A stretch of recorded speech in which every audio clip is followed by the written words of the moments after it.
اگر ما مساعد می بودم میره میزدن، خب ما توانم اگر دیگر کار نمیرسید این همه قمه کردم که دست رو خودم من داختم، میگفتم که از این مرام در بتین. با عرض سلام، نعمت الله هستم، با خودتان انکلان هستم از شهر. دیگه سوال که کده راجع سوال جوابتانی هست که اول خود مردم باید همی کار نمیکرد. همگی به حساب از خود خوار داره، مادر داره، سیاست داره. شما دین ما شما مقدس اسلامی اجازه را به یک مسلمان نمیده که یک مسلمان خود به این رقم بیرحمانه بکشه.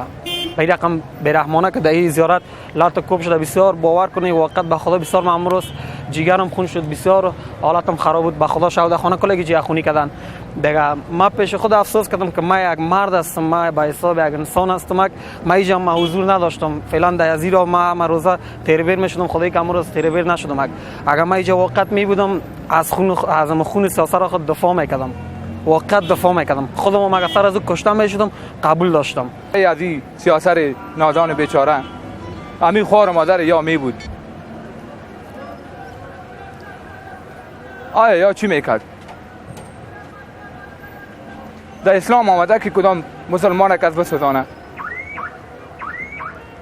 ما دعوا میکنیم مسلمان هستیم، کلمه خود ما صحیح خوانده نمیتونیم، با دیگرها چه رقم ما انتقاد بگیریم که ما مسلمان هستیم. په افغانیت کې وای، نه په انسانیت کې وای، نه په اسلامیت کې وای، په څه شي کې وای؟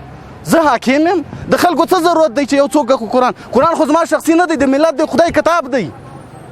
واش د خدای کتاب یې سوځولی و؟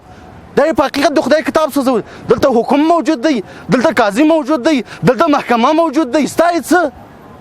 اگر ما در این منطقه می بودم و منایس یک پلیس همیجا می بودم، ما می گفتم که مردم که ما شما دولت داریم، حکومت داریم، زیر بیرق اسلام هستیم، از این دولت معاش میخوریم، دولت میفهم و قضایش میفهم و مردم راجع نیست. کسایی که سنگباران کرده، کسایی که زده، شما هر کدام چه ببینید همونجا چرسی است، پودری است، بی سواد است، بی تعلیم است، بی فهم است، آمده سری سیاست وار کرده، با چند شکل وحشیانه ایره کشته.